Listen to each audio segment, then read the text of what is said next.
So the topic of this afternoon's discussion is politicization of science.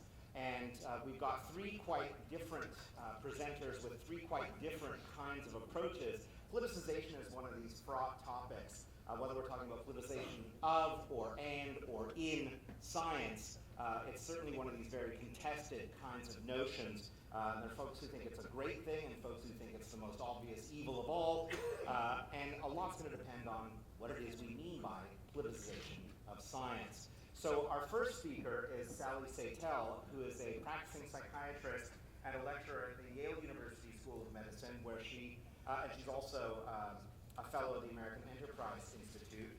Her work examines cultural and political trends in medicine, and her most recent book is Brainwash, The Seductive Appeal of Mindless Neuroscience, which she co-authored with Scott Lewinfield, and that was published by Basic Books. I'm going to introduce our next two speakers as well real quickly right now. Mark Brown. Mark, stand up and turn around and wave at the crowd. Mark, he didn't stand up. Mark is a professor in the Department of Government at California State University in Sacramento, and has written the book Science in Democracy, which was published by MIT Press. Our third speaker is Janet Radcliffe Richards, who is a professor of practical philosophy at the University of Oxford. Her research profile is quite diverse, including metaphysics, ethics, and philosophy of science. And two of the books that are most relevant to the topic today are Human Nature After Darwin in 2000 and The Ethics of Transplants, Why Careless Thought Costs Lives, which is a much more recent book, 2013, I want to say. 2014, 2012. In any event, and I'm Jason Robert. I'm a philosopher of science ethicist. I'm the vice provost for ethics at Arizona State University, and also the Lincoln Chair in Ethics and director of the Lincoln Center for Applied Ethics. And I'm glad to have you all here for this session. I'm going to wave yellow cards at these folks when they go too long. Hopefully they won't, and we're going to save questions for the end so that we can really grapple with this issue of politicization in a more holistic way. So. Thank you so much for the introduction and the invitation. So many of the talks today have been about really conducted in the future tense. How many jobs will be there with technology, how we will relate to social robots, what should future generations be guardians of, should there be guardians of future generations with respect to biotechnology? But I'm going to talk about a subject that's very much in the present moment. It is a technology, and it is still developing. I'm referring to electronic cigarettes.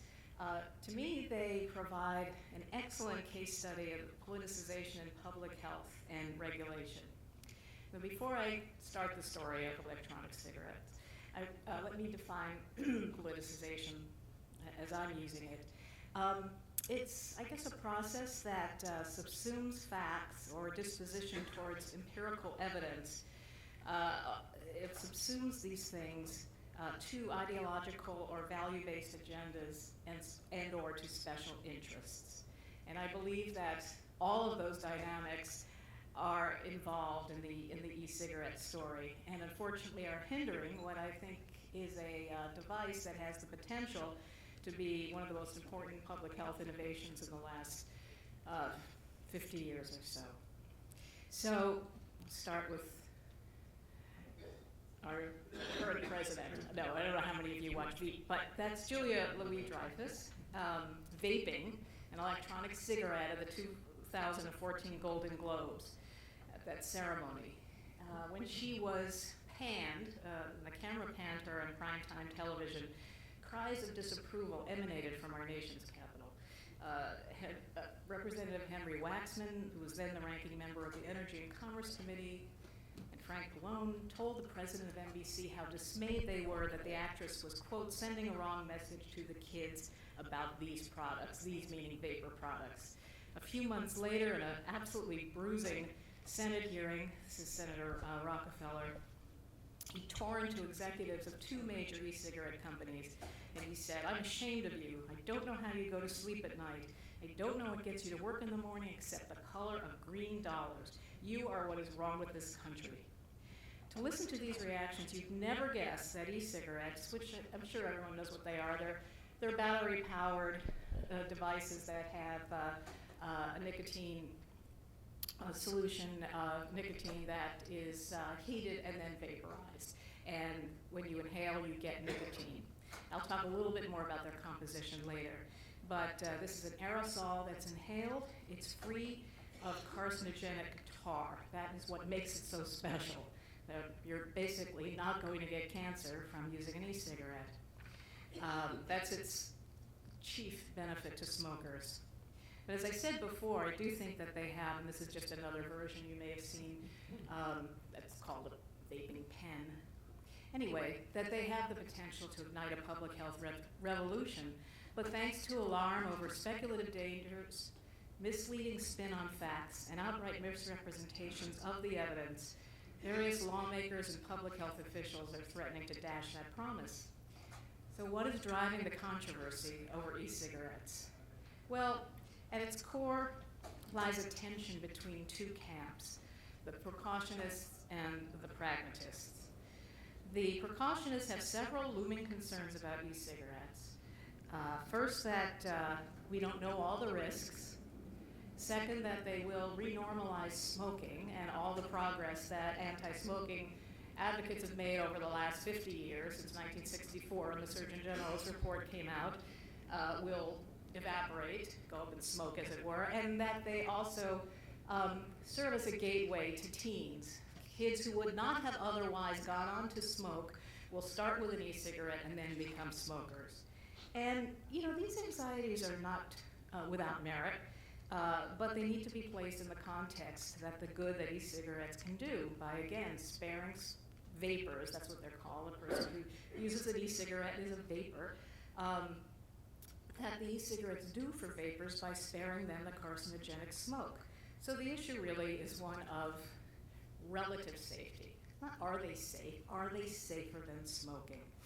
But precautionists tend to be unmoved by the harm that comes to smokers who've tried to quit, but who, if they got their way, which is the more extreme, would like to ban them completely, that some smokers might not get to take advantage of less dangerous ways of using nicotine, which is what e-cigarettes are all about, less dangerous ways of consuming nicotine.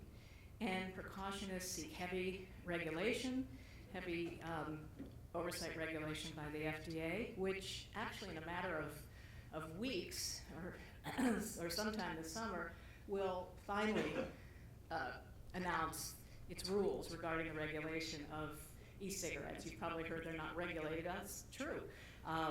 They're not, but they will be soon. The precautionists seek heavy regulatory oversight and bans on television advertising and vaping in public. Pragmatists who advance a public health approach that's called tobacco harm reduction support electronic cigarettes because, as I said, the devices greatly minimize the considerable harms of combusted tobacco. And that's it. Combusted tobacco is bad. Pragmatists are not fixated on whether vaping is completely safe, but on whether it is safer. They are willing to make policy trade-offs on the basis of cost-benefit analyses. Some pragmatists go so far as to wish the FDA does not even regulate cigarettes at all. I'm not saying I'm in that camp, although I do think they should certainly have a light touch. And we'll get to that a little bit towards the end.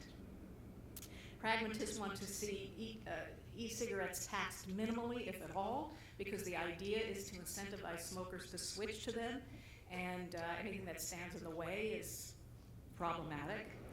And pragmatists, though, do agree with the precautionists really about one thing, which is that devices should not be marketed to children. One of the highest profile precautionists in the country, I don't have a picture of him, but is Tom Frieden, who's the director of the CDC, Center for Disease Controls. He will often say, quote, there's much we don't know about cigarettes, but we do know quite a bit. Foremost, they don't combust tobacco. I keep emphasizing this, but it's so important. It's not the nicotine that kills you, it's the tobacco, the combusted tobacco. They don't have combusted tobacco. They don't produce carbon monoxide with its cardiovascular implications. This advantage makes vaping. Is there some way to get them to stop that? Okay, though the alcohol. Okay, that's important.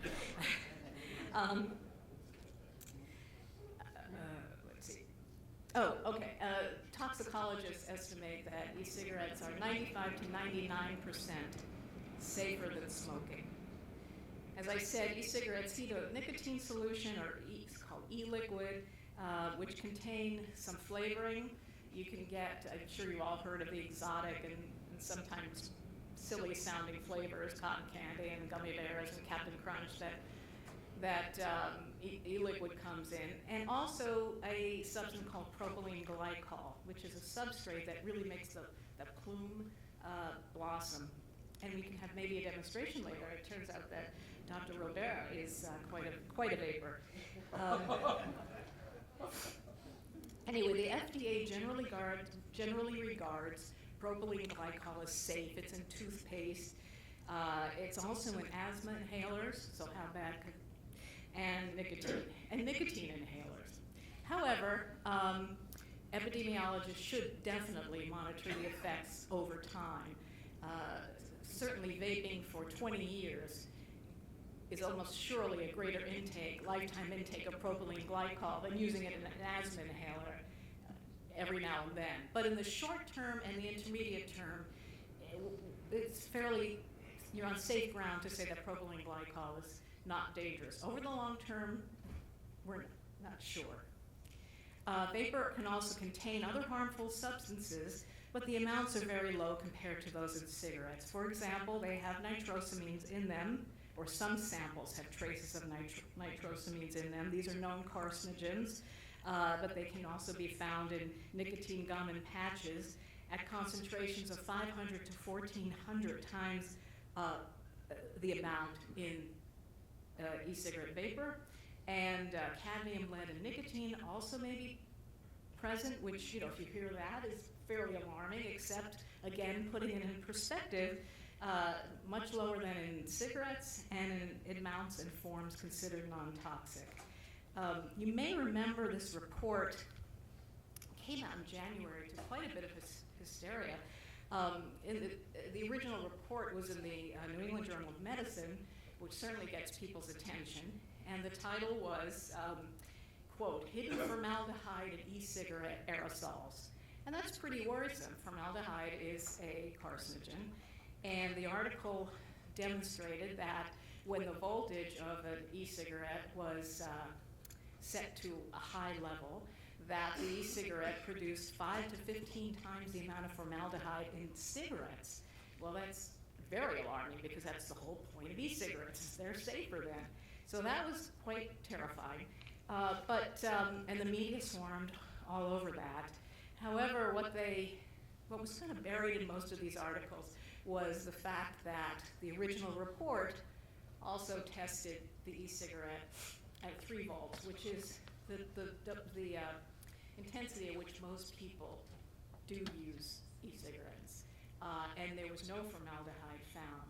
And in fact, if your aerosol had 5 to 15 times the amount of formaldehyde that a cigarette did, you wouldn't even inhale it. It would be disgusting. It would be so acrid and smelly that you couldn't even by accident inhale it. So it was a really deceptive.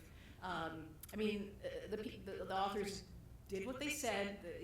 They did what they said they were going to do in the methods. They did it, but it had virtually no real-world relevance. It was saying, do you like toast or do you like charred, burned toast? Yes, well, the latter does have a high carbon level, and that is bad for you with carcinogens, but that's not how people eat toast. Okay, so this is just one example of the media swirl. And what about nicotine? Well, again, there's another thing to drive home is that people smoke for the nicotine, it is addictive, and die from the tar.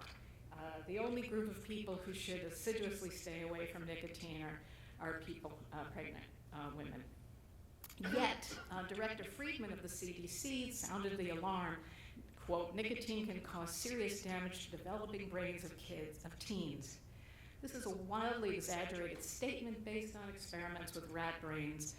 Look, to be sure, no one is endorsing vaping by non-smoking teens, but to date, no researcher has demonstrated negative or lasting clinical effects of nicotine on adolescent cognition or behavior. I'm all for more research, but it's certainly not been demonstrated. The key thing here is that misrepresenting the facts about e-cigarettes and instilling doubt about their superiority to cigarettes is a dangerous game because it keeps smokers smoking. It keeps them inhaling deadly toxins. I mean, why give up the combustible devil you know if vaping is just as bad? And in fact, there are a number of surveys that show that smokers' perception of the relative safety of e-cigarettes is actually declining over the last few years because of what almost unavoidably seems like a concerted disinformation campaign led by the CDC. And such fear-mongering is now standard talking points of major health organizations, such as the American Cancer Society. I'll just give you one example. Quote, until these things are monitored and regulated, there's a real potential risk for unexpected exposure to toxic chemicals. The American Lung Association says basically the same thing, and the World Health Organization has called e-cigarettes a threat. In the US, the CDC, the nation's lead public health agency, is the most vocal and visible critic of e-cigarettes. Last month, it launched a 20-week public education campaign called Tips from Former Smokers. And in one of the ads, we meet Christie, 35-year-old Christie. I know you can't read the print on the bottom, but hopefully you can see the picture. Basically, she's lifting her sweater to show a nasty scar where she had basically her lung reinflated. And what the text says above that is, I started using e-cigarettes but kept smoking, right up until my lung collapsed, unmistakably implying that e-cigarettes made this happen. But interestingly, and I honestly can't believe the CDC was this transparent, on their website they say that her lung collapsed sometime after she stopped using e-cigarettes. So she smoked, apparently she smoked and vaped at the same time, which is not an uncommon pattern. People will often show that pattern on their way to complete the transition to complete switching, and some people continue to do both, but decrease their intake of cigarettes. In any case, she stopped using e-cigarettes and went back to exclusive smoking, and that's when her lung collapsed. That's not so, I mean, it's still rare, but it's not unheard of because COPD, which is a complication of chronic smoking, can cause collapsed lungs. There are no reports of collapsed lungs from e-cigarette use, and if anything, when smokers with COPD, chronic obstructive pulmonary disease, switch to vaping, their lung function tends to improve. Also interesting is when the CDC, and this is online too, recruited, there are other people in their slides but in this campaign, but only this one is about e-cigarettes, Christie, when they recruited people to be the former smokers in this ad campaign, they advertised a payment of $2,500 and travel, quote, to quote, ex-smokers of any ethnic background who've been diagnosed with a serious health condition while smoking. Why did the agency ask for, Jason, someone who used vaping to stop smoking? No, because it didn't fit the agenda. The gateway theory, I'll be brief. As I said before, now that would be very worrisome if, again, kids went on to smoke cigarettes because they first smoked, because they first vaped. And to make a long story short, it is true that vaping among teens has increased by threefold since last year. It's now 15%. The measurement is have you ever tried it in the last month? The CDC, for some reason, and some suspect about its reason for not either asking or for asking but not producing the data from the question that would be daily use, in other words, regular use. So what we know is that in terms of experimentation, at minimum, 3 times as many kids are doing that. Now that is something, again, you take notice of that. However, smoking among teens is the lowest it's ever been. Now, it's about 15%. So how do you square this? you could say, because the CDC has only been collecting data on e-cigarettes for 4 years, well, maybe there's a lag, and maybe there is a lag. Kids have to use e-cigarettes longer and then go on to smoking. That's possible.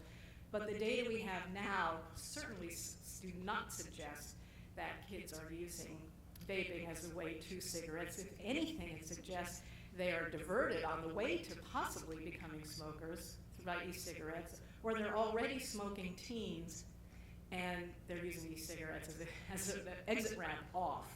That's very important. Yet, again, Dr. Frieden calls this information about the increase shocking and alarming, another generation being hooked by the tobacco industry. Well, beyond the precautionary impulse, the war on vaping is also haunted by the specter of big tobacco. Now remember, e-cigarettes, oops, oh, that was the gateway, okay.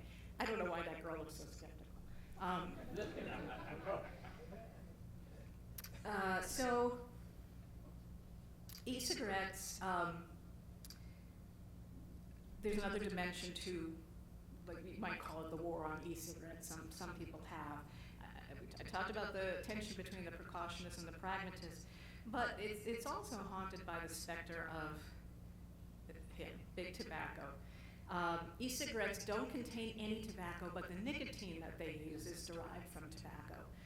You could get nicotine from, I think, nightshade plants like eggplant and tomatoes, but you probably need a Monsanto engineered eggplant the size of New Jersey because it's not being done. So clearly it's not an efficient way to derive nicotine. And that's how it came under the FDA because the nicotine is derived from tobacco. Anyway, the major tobacco companies now, Altria, Reynolds, and Lorillard, all have their own e-cigarette, all have their own e-cigarette brands, and to some that is highly contaminated, this whole debate. You know, if big tobacco has something to do with this, then it's got to be bad. I think you can fill in the blanks there. But it's a very interesting, glaring paradox within public health circles because many public health people, not all, there are a number of public health people who do not, who appreciate tobacco harm reduction, but many others who are against it are at the same time very sincere advocates of harm reduction in other dimensions like needle exchange, methadone, that would be harm reduction for opiates, for wet housing, which is a form of housing for people who have alcohol problems, public housing, and yet they still drink, condoms, HPV vaccines for sexually active kids, all the strategies that we reduce harm, they're in favor of that, but not tobacco harm reduction, which is very, very, very interesting. Then there's the issue of money. People are interested in e-cigarettes because they have something to lose if it goes through, or if the regulation, depending upon how severe the regulation is. For example, I don't know if you've heard this before, but it's a great model, name for a model of regulation. Basically, it's the odd bedfellow thing. The bootleggers wanted church on Sunday, so people would, the bootleggers didn't want people to have to go to church on Sunday so they could come and drink. And the Baptists also, wait a minute, sorry, forgive me, I'm getting this a little confused here. Bootleggers wanted bars closed on Sundays, that's it, excuse me. They wanted bars closed on Sunday so people would drink their alcohol, and the Baptists wanted bars closed so people wouldn't go to them but be in church. And I see a little of this strange bedfellowness in that you have, let's say, pharmaceutical companies lobbying for intensive regulation on e-cigarettes because then people will be less likely to use nicotine patches and gum or medication. The states are very dependent on the taxes from cigarette sales, so they have a lot to lose if e-cigarettes are out there floating around. People don't buy cigarettes, where are they going to get the huge tax revenue from? And the tobacco companies themselves, even though they make e-cigarette brands, want people to buy their e-cigarette brands, and the best way to do that is when you're a deep-pocketed corporation to try to strangle out the smaller guys who can't afford the expensive regulatory burden that FDA is poised to impose. So these are some of the dynamics that go on. We'll sum up by saying that should there be more studies on e-cigarettes? No question. Should there be regulation? Definitely, but it's regulation that would be in the scope of safety, good manufacturing processes, make sure that counterfeits from China don't come in, and sometimes they are. As I said, we want to follow up on propylene glycol. Maybe the gateway dynamic will manifest at some point. But basically, the standoff between the precautionist and the pragmatist essentially boils down to a few things. One, their orientation towards risk, their orientation towards purity. I mean, I would almost say this is a moral panic that they've started about e-cigarettes, and their views of autonomy. Should people be able to, basically, given the information, decide for themselves what kind of risk they want to tolerate.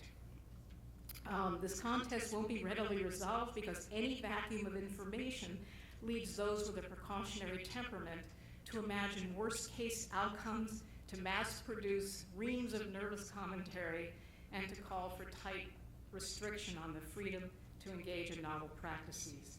The CDC falls squarely in the precautionary camp by giving disproportionate weight to skeptics' unsubstantiated claims about e-cigarettes, as it minimizes their estimable benefits and foments panic. This is bad for smokers who've tried to quit and can't, bad for the integrity of public health as a field, bad for the credibility of the CDC, and whose tarring of electronic cigarettes is a shameful violation of public trust. And I'll close by saying the introduction and technological evolution of electronic cigarettes presents a golden opportunity for the agency to show the public the necessity of weighing trade-offs. And unfortunately, as of now, it's abdicated that responsibility. Thanks so much.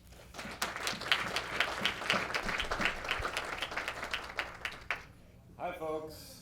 Thanks for sticking around. I know it's getting late in the day. I appreciate it. And thank you to the organizers for the invitation. My background is in political theory and science and technology studies, and with this talk I want to take a little bit of a step back and talk in somewhat more theoretical terms about the politicization of science. The main point I want to make is that politicization in itself is neither good nor bad. It depends what kind of politics are at issue, and it depends how we respond to it. So this has been a topic for a long time, at least since the Bush administration, perhaps when it first really got on the public stage with concerns about the manipulation of science advisory committees under the Bush administration. But that was really only kind of the most prominent manifestation. If you look at issues around vaccines or genetic testing or GMOs, or what I want to talk most about, climate change, we're seeing this come up again and again where there are accusations that science has been politicized. One of the first points I want to make, though, is that this should not be taken as a generalized crisis of trust in science. If you look at surveys about public attitudes towards science, scientific institutions retain the highest trust, I think just below the medical establishment, in terms of general attitudes about science. There's also widespread public support for public funding for science. So the concern about politicized science really focuses on these very particular issues. I want to talk most about the issue of climate change, where we see this huge partisan divide on acceptance of the statement that global warming is due mainly to human activities, where 79% of Democrats support that statement or agree with that statement, and only 41% of Republicans. And this is often taken as a sign that the science of climate change has been highly politicized. The common way, I think, of thinking about this issue is that politics simply gets in the way of science. That ideally, science would be this powerful force moving through society, and politics would just get the heck out of the way. And all would be good if we could remove the political influences, political brakes on science. And this is a cartoon from a cartoon contest from the Union of Concerned Scientists, and they've been campaigning in this mode for quite a long time. I think the major problem with this way of framing the issue is that it simply neglects the centuries of history of how politics has shaped science and how science has shaped politics. If you look at decades of research in social studies of science and technology, and we see all kinds of ways that through science policy, through really obvious ways like funding or establishing research priorities, or through much more subtle ways of the way particular worldviews shape the questions that get asked and even the methods that are used in scientific research. So we have this long history of science and politics shaping each other. So the idea that we can solve the problem by simply getting the politics out of science, I think, is really misguided, but it still is something we hear all the time. Just as kind of an obvious example, a year and a half ago, there was a major campaign in Canada of scientists standing up for science. And they marched on Parliament to demand an end to cuts in science funding, to demand protection of free speech rights for scientists. I couldn't quite find a picture of scientists campaigning to get politics out of science, which is what I really wanted to find to make my point. But you can see, if scientists themselves are engaged in politics, then we're not going to get the politics out of science completely. Another point I think is really important to keep in mind is that the politicization of science is happening in a broader social context. We have a whole series of broad societal trends, here's just a partial list, that are leading in general to a politicization of all kinds of areas of our society. Politics is, from a sociological perspective, politics is a mode of social integration. It's a way of getting things done. Other modes are custom, administration, war, violence, and in a society where more and more things are up for question, more things are managed or decided through politics. So you can't even go to the grocery store today without pondering whether you should buy free trade coffee or not, whether you should spend the extra money for organic food or not, whether, this and that and the other thing. So many areas of our lives have become political or politicized that in that sense it's no surprise at all that science has also become politicized. There's a certain paradox to the politicization of science. The more we trust experts, the more we use them in politics, but the more we use experts, the less we trust them. In a way, the politicization of science is actually testimony to how important science really is. If nobody cared about science, nobody would appeal to it for political support, and it would not become a battleground in political conflict. If the reason why the reason why science becomes politicized is because people find it a useful resource in justifying their political claims, right? And combine that with what Dan Sarowitz calls the excess of objectivity that we have on many issues. We have a wide range of scientific claims that conflict with each other, and yet all of which are scientifically adequate, and partisans, interest groups can cherry pick the particular scientific claims that they want without ever actually drawing on science that is in any way fraudulent or wrong. And in this sense, you might say that the politicization of science is simply the flip side of the scientization of politics, right? That we actually, as science plays a bigger role in our politics, it becomes more susceptible to becoming a tool in partisan conflict. So what I want to do is step a little bit back and ask what is politics? I think we tend to think in terms of a quantitative approach to this question. We talk a lot about having less politics in science, or some people say we should have more politics in science, and yet people very rarely actually consider what they mean by politics. We talk in sort of a Goldilocks way. We should have not too much, not too little, but some amount that is just right. But of course, there are different ways of understanding what politics is. Here are just a few. There's no neutral or objective answer that I could possibly give you to this question. The meaning of politics often itself becomes a political question. It's something that we fight over, and oftentimes these struggles over the politics of science are actually struggles over what politics means, and struggles about what is a political question, what is a scientific question. So I just want to throw that out there, and I think one useful distinction is this first one between a sphere and a kind of activity. And if you look historically, going back hundreds of years, scholars have identified kind of these two basic approaches. One thinks about politics in terms of its location as a particular sphere of life. It answers the question, where do you find politics? We have various metaphors: political sphere, domain, realm, field.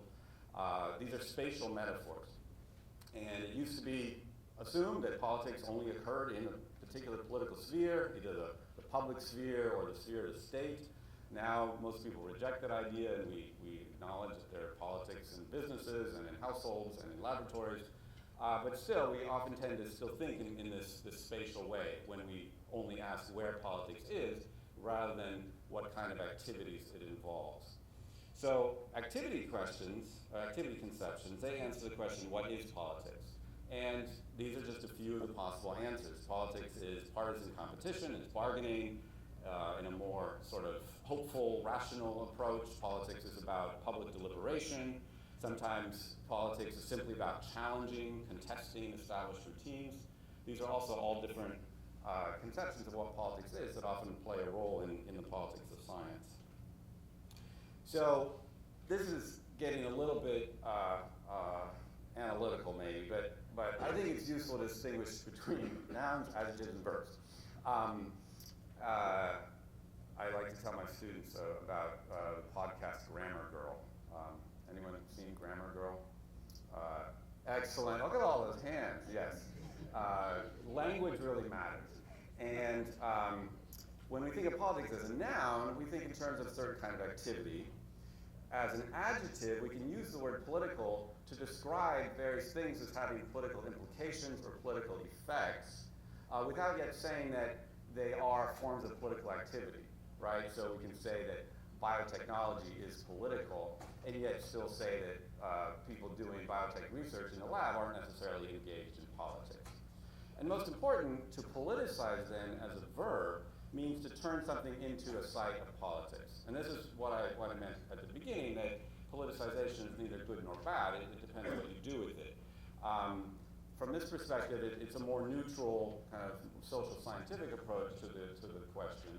And it simply says that when we politicize something, we take it from the sphere of custom or tradition or routine or neutral administration, and we put it into the sphere of politics, where now we can argue over it, debate it, deliberate about it, and we make political decisions about it. And that might be justifiable, or it might not be. That's a separate question. So common responses to politicized science include simply resisting politics with appeals to scientific authority, or often appeals to moral authority, whether traditional morality or religion. Another common response, perhaps the most common response, is to displace the politics onto other social processes, onto market processes, into the judicial sphere. We see a lot of environmental politics where environmental political questions get displaced into the legal sphere, or onto technical processes. When we hear references to technical determinism, that we have to simply accept the inherent momentum of technology. That's essentially displacing the politics of technology onto this alleged autonomous technical force. The talk this morning by Laura Dickinson about drones referred to the way that drone technology is being displaced onto private contractors and is being fragmented into a diverse array of arenas and technologies, and that amounts to a form of depoliticization. She talked about the way that makes it more difficult to hold people accountable because of this fragmentation and dispersal, and you might call that a form of depoliticization. I think the most promising response is to try to institutionalize and democratize the politics of science. And this is what we see in efforts to redesign science advisory committees, to make science advice more publicly accountable, to bring in various forms of public engagement. I'm going to talk about that a little bit in a minute. Okay. This amounts, in one way, you might say, to changing the question. Rather than asking, is science politicized, or to what degree it's politicized, we can instead ask what kinds of politics appear in science, and how do various cultural frames shape the politics of science. And I want to shift gears here a little bit and talk about two different cultural frames of climate change. And cultural frames are sort of general worldviews that combine scientific claims with ideological assumptions, background views about how the world works, as well as policy proposals. Probably the most common cultural frame on the issue of climate change is an apocalyptic frame, where science is basically used to scare people. We've seen this for over 20 years, where science is basically being mobilized as a tool for trying to get people to wake up and do something about the issue. There's often an assumption of what science policy scholars call a linear model of science, the idea that there's a direct linear connection between scientific claims and policy responses. What's interesting is that the same assumption appears in the skeptical frame, that people who reject mainstream climate science and climate policy often have the same background assumption that if the science were certain, then it would dictate the policy. They just disagree that the science is adequate, but they don't disagree with the background view of the relation between science and politics. And the other shared assumption of these two approaches that really makes them two sides of the same coin is that they both tend to neglect social scientific research on the relation between science and politics. I've come up with this term, social science denialism. This is a screenshot from the film that was shown at the 2009 UN Climate Conference. This was shown to all the delegates on the first day of the conference. And it's really scary. I don't know, raise your hand if you've seen it. Okay, not too many. Well, check it out, it's on YouTube. It has a hopeful ending, but it's very apocalyptic, and it flies in the face of loads and loads of research in science communication and science policy about how to actually persuade people to take action on climate change. And it's just ironic. I don't know how many presentations I've been to by climate scientists where they're moaning about public ignorance of climate science, and yet meanwhile they haven't bothered to even crack a book on the social science research on science communication. Right now, not only so many hours in the day, I don't know what I should know about climate science, right? But I think there's much learning to be done on all sides on this issue. So a more promising approach is what you might call a pragmatic frame. Here's another Time magazine cover. This doesn't try to scare people. This tries to mobilize people, not just with a constructive image, but with a patriotic image, even a military image. You might almost say it's expressly designed to appeal across partisan lines. And I think that's the approach that's supported by a lot of social science research on science communication. What I want to do now, first my little joke. What do you get if you educate someone who rejects climate science? An educated person who rejects climate science.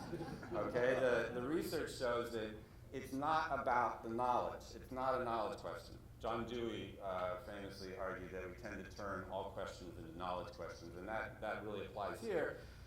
Public understanding of climate science has gone up quite a bit in the last 10 years, and yet the partisan divide remains. And in fact, according to research by Dan Kahan at Yale, the partisan divide is actually greatest among people who know the most about the issue, right? Which is really striking. It's not about the knowledge.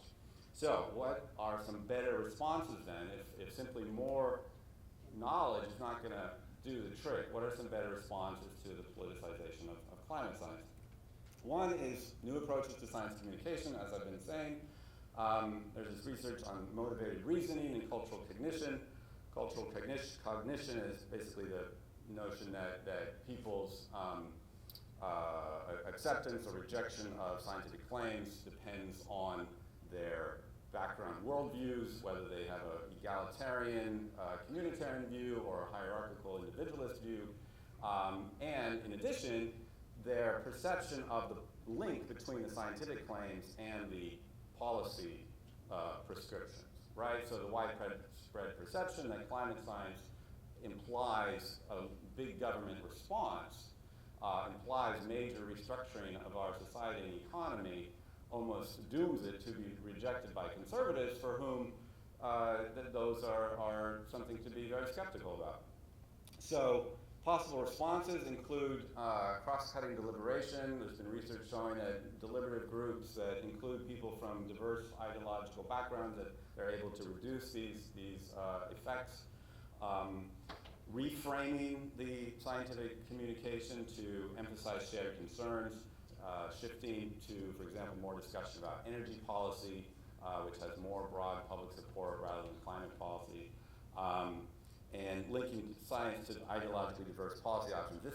There's a real interesting study just came out, also by Gahan and colleagues, on the effect of geoengineering on public perception of climate science. And they did a study with 3,000 people in the US and the UK, and they found that if people were first exposed to an article about geoengineering, about intentional efforts to manipulate the climate, whether through blocking solar radiation or through carbon capture and storage, if people were first exposed to geoengineering, they were more likely to accept the basic consensus on climate change.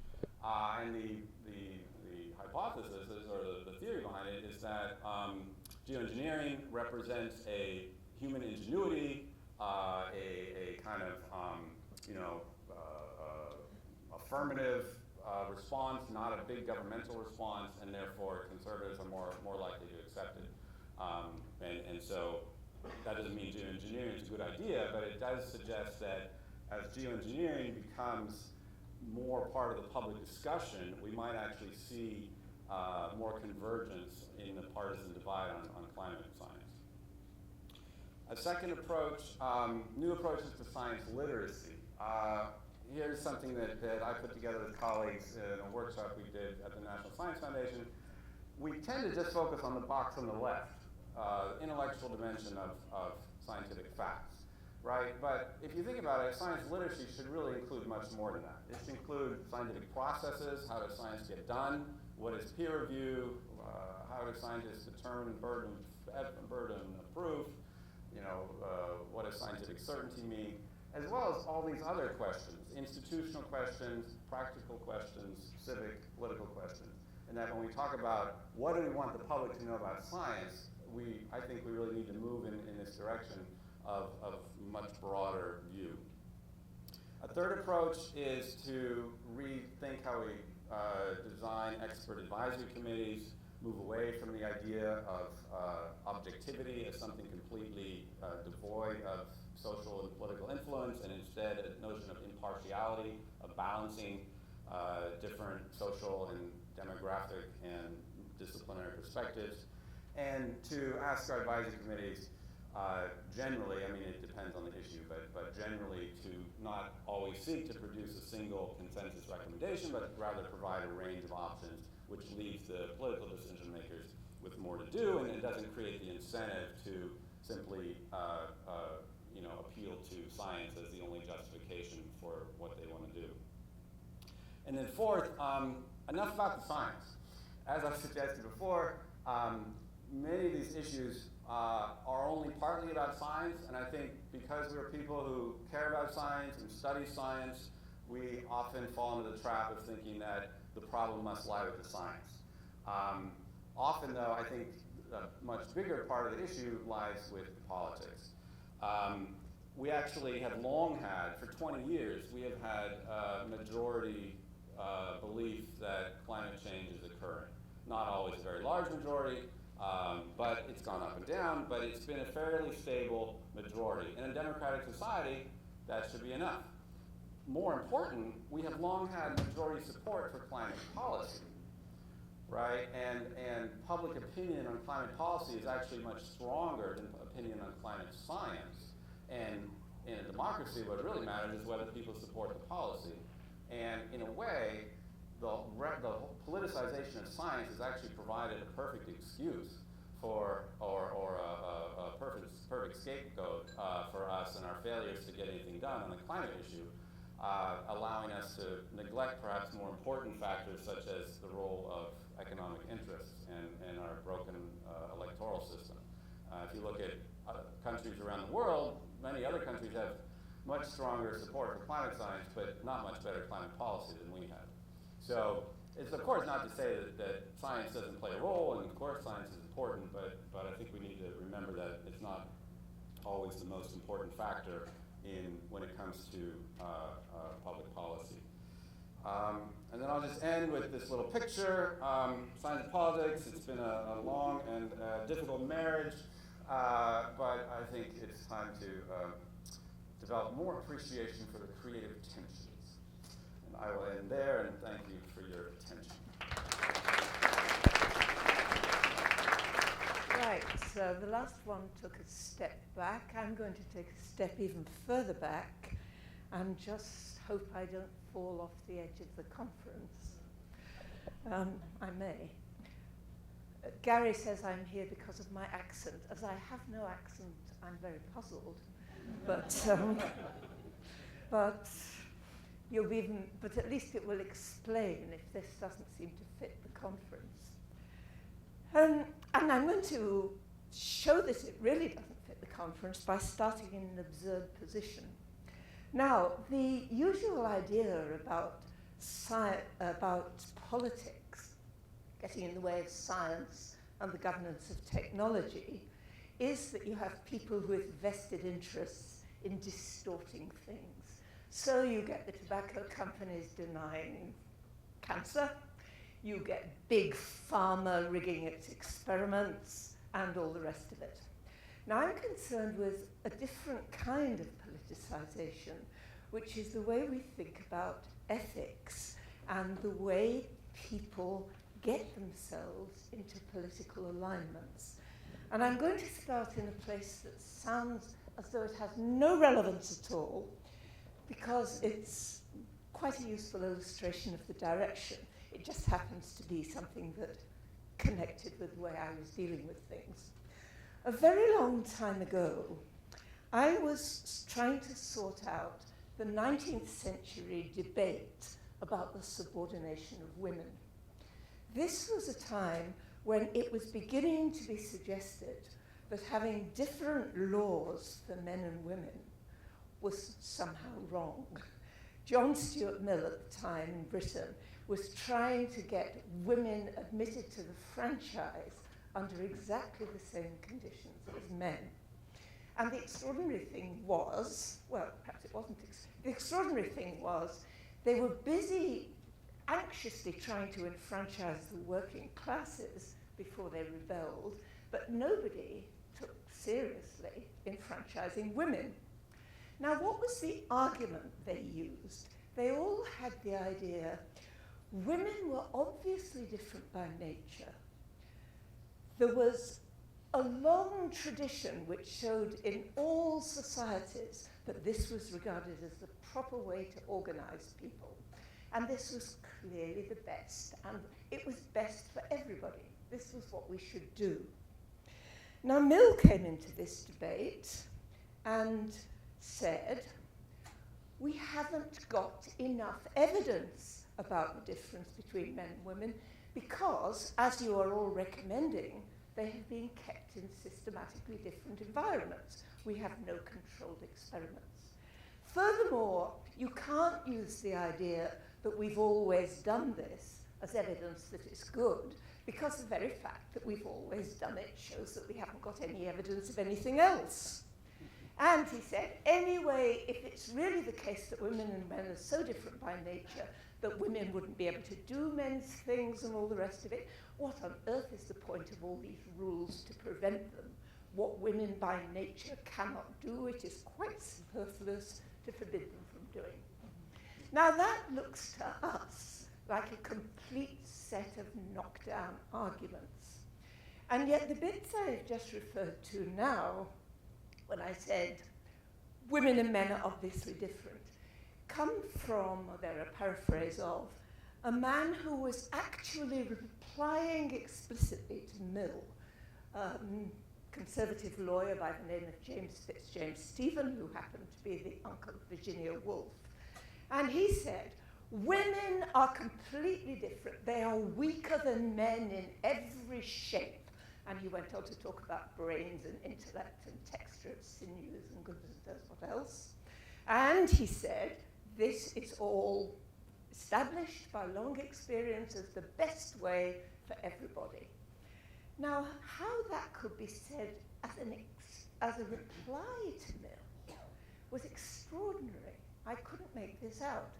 It looked as though this was simply a self-interested man trying to establish his credentials by appealing to these scientific truths while actually refusing to look at them, not considering controlled experiments.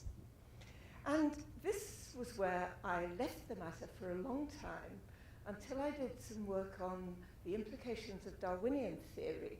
And then when I came back to James Stephen for other purposes, I began to see it in a different way. If you look at the text, he says, it's like an organism. You don't want to cram ugly feet into tight boots to make them beautiful. But on the other hand, if you have twisted legs, you may want to put them into irons to straighten them. He was thinking of this analogy shows, you don't want to make the function of the feet bad for the feet, because that is not only bad for the feet, it's bad for the whole organism. He also used the example of a ship.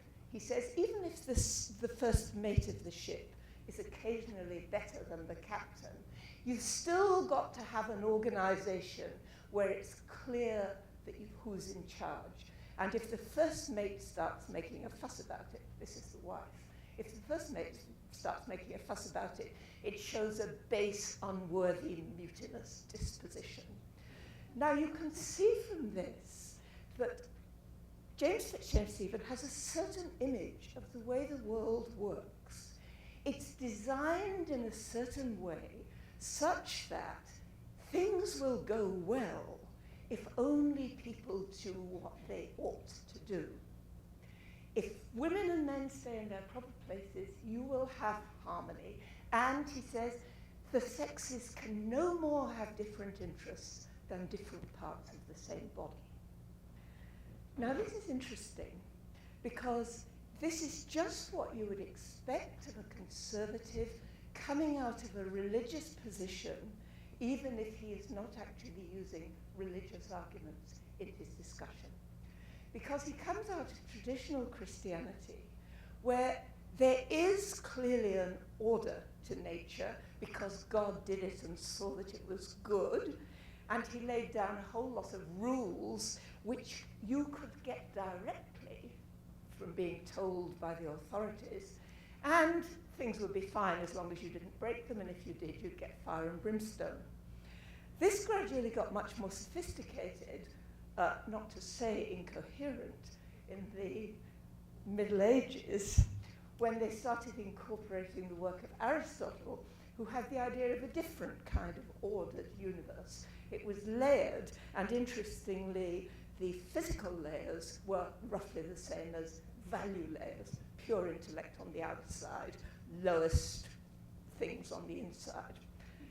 Hell was right in the middle, literally.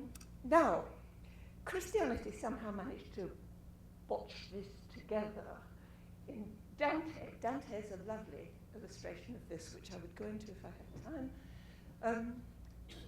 But it's interesting that this was completely different from the conception that Mill was not explicitly working with, but actually working with, which was the idea of the world that was gradually coming since the Enlightenment scientific revolution, when people got less and less inclined to look to authority for the way things ought to be. Now, the subjection of women, which I was quoting from Mill, is actually published in the same year as Origin of Species, so I'm rather fudging the history of all this. But if you take the way thinking was going, people were less and less inclined to think that there was an underlying purpose and moral order to the world. And Darwin put the lid on this for quite a lot of people by actually showing how you could get order without design. So we have here two completely different kinds of conception of the underlying nature of the universe. And if you think you're in one of them, you're going to do your moral reasoning very differently from if you're in the other. If you're James Stephen, you can say, it's obvious that men and women were meant to be in different positions, and it's clearly in the interests of both of them. The whole thing has been set up this way. Therefore, he didn't have to do the science in the middle to find out what the sexes were really like. Whereas Mill says quite the opposite. This is not explicit in the debate by any means. He clearly thinks, as utilitarians did, that the business of ethics was to make the world better. It starts as morally indifferent. Our job is to work out how to make it better. And there are two elements to this which are entirely distinct if the world is not structured to have an underlying moral order. One of them is to do the science to find out the causes and effect about how the world works. The other is to work out values so that you have criteria for when you are making things better and when you are making them worse. And these two are distinct. Now, this is not saying they're sociologically distinct or anything like that. They're just conceptually quite different kinds of thing. And what this means, looking back, is that instead of arguing about the surface of politics, Mill and James Stephen should have been arguing about metaphysics, because until they had a clear conception of what the underlying nature of the world was, they couldn't possibly have a sensible debate about the surface of it. Now, what this means is still that anyone who's going to have a debate about what we should do in science policy, control of technology, or anything else, needs to start by answering this question. And hardly anybody has thought about it. Now, we know that there are a lot of people who are straight secularists who would agree that the world has no underlying moral order. We know that there are a lot of people who are religious who would insist that it has. I find this very interesting because we try to have so many of our practical moral debates without sorting those two out. And my conviction is that if they happen to come up with the same answers, it's by the purest coincidence. But much more significant than that, it doesn't divide along explicitly religious, non-religious lines, because a great many people who think of their ethics in religious terms are in fact using perfectly secular kinds of reasoning as they reach their conclusions, and a great many people, and this is the significant point, who think of themselves as secularists are in fact using kinds of argument which would not work unless you fed in a premise of an ordered universe which you could tell how to behave at the beginning and it would end up right. Now let me give some illustrations of this, because what seems to be the case, and this takes some history of science, which I can't do obviously here, it seems as though the development of science starts with where we are, and we gradually work out and discover things which take us further and further into an abstract understanding of things. So you can see yourself standing on the surface of the Earth. How on earth did they get to the idea that the Earth was just one of these things in the heavens? How on earth did they get to modern physics, which is not even describable? So we seem to be taking an intellectual course which starts with our origins and gradually takes us out of them. But this is what's interesting. we're having more and more psychological evidence that our natural patterns of thinking are still embedded in these primitive, pre-scientific areas. And this comes up, for instance, in Kahneman thinking fast and slow. Kahneman talks about all these rapid mental processes in what he calls System 1. And he quite often gives an evolutionary explanation of how we would have these rapid processes. He then talks about System 2, which is the intellectual, detached way of thinking, which is plain hard.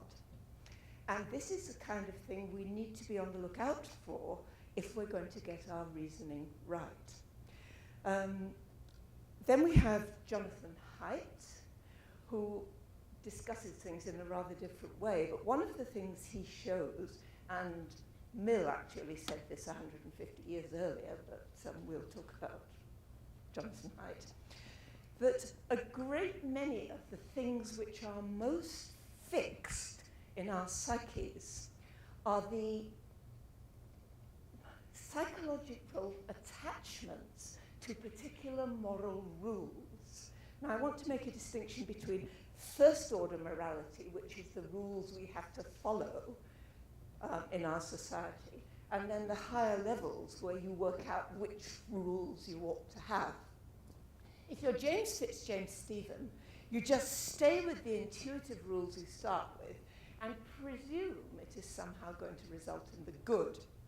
If you're in Mill's world and you think the thing is morally neutral, then you have to work the other way around. You can't start with obviously good ways of acting.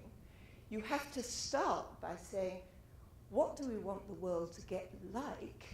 And then go back to how we should arrange our society, which social rules we should have. It works completely the other way around. And you can't do this work properly unless you get objective science. So we've got an inquiry, science, how the world works, how things interact with each other, values, what kind of world we think would be better than another kind of world, and then having got that, or we never get that, of course, we then try to do the best we can with the world we've got. Now, this means that objectivity in science, in the pursuit of science, is absolutely essential.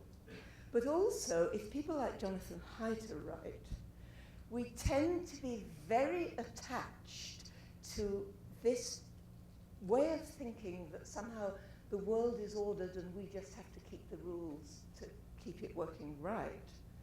And it shows in, maybe I'm even being too quick with this. How many time have I got? Have I? Okay. Okay. Well, I think if we look at people like James Stephen and use them as symptoms of reasoning in an ordered universe, we can see that a great deal of what we do in thinking about the uses of science and what our policies should be tends to get rooted in these ideas. That is, we get very attached to direct perceptions of what we should be doing. And those tend to distort the way we think about the science. Now let's take some examples of this. There are quite a lot of, in fact, once you start looking for these, they are everywhere. Take, for instance, GMOs. Now this is probably more of an issue in Europe than it is here. But we have masses of campaigns going where you're asked to sign, add your signature to these petitions saying ban GMOs, label them, label foods genetically modify, all the rest. Now, it's an interesting mixture of arguments these people produce. To start with, they hate Monsanto.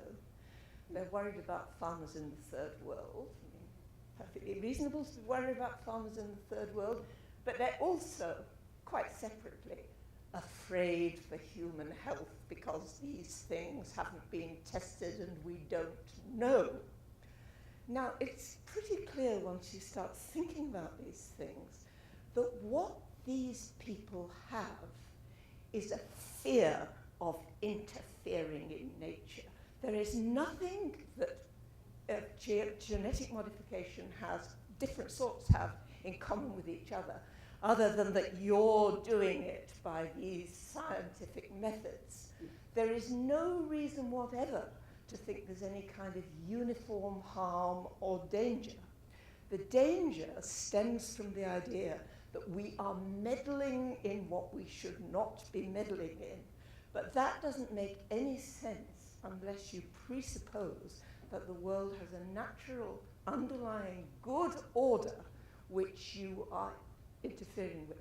In a Darwinian universe, there is no such thing as interference. Interference is just doing things, but there is nothing to interfere with. Unless there is a purpose or a plan of some sort, there can't be interference. We have all these local understandings of interference because we have our small projects of our own, and we know what it is to go in and disrupt them. If we think of interference as a dangerous category, that's a mistake in itself. Now, this is not to say there aren't dangers, but the dangers are nothing to do with the feeling of interference. The same thing happens in a great deal of medical technology. You get something like a change in reproductive technology. Now, we have an ancient history of concerns about sex and reproduction and morality and all the rest of it. Right. And it's interesting that as soon as we start doing things with reproduction, immediately people's instinctive moral views come up. There must be something dangerous here. Or if you propose gay marriage, well, it's bound to be bad for the children. It's unnatural. The whole business of natural is something which only makes sense in a universe that is morally ordered in a particular way. And yet there are lots and lots of advertisements implying that because this is pure coconut oil without any chemicals in, it's going to be, by some sort of sympathetic magic, presumably, good for my skin. Well, maybe. Climate change, an even more interesting one. The deep green people think, this is a sketch, but they think we have caused climate change by our moral turpitude and greed. We have been taking too much and ruining the environment. Therefore, interestingly, the only way to put things right is not by things like geoengineering. This may be more British than American.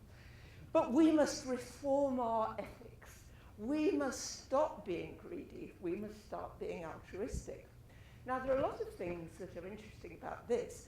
First, when climate change started with the Industrial Revolution, nobody was obviously being greedy at all because they had no idea that burning coal was going to cause these long-term effects. They were just ingenious humans doing something that seemed reasonable.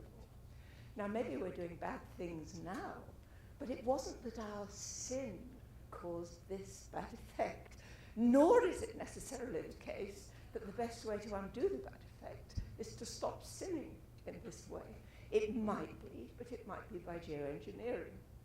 And you'll be able to tell me about this, but it seems to me that the climate change debate as a whole has got infected with this.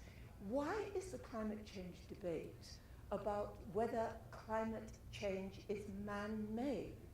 If climate change is happening, quite irrespective of whether it's man-made, it's going to flood these low-lying countries and do goodness knows what else.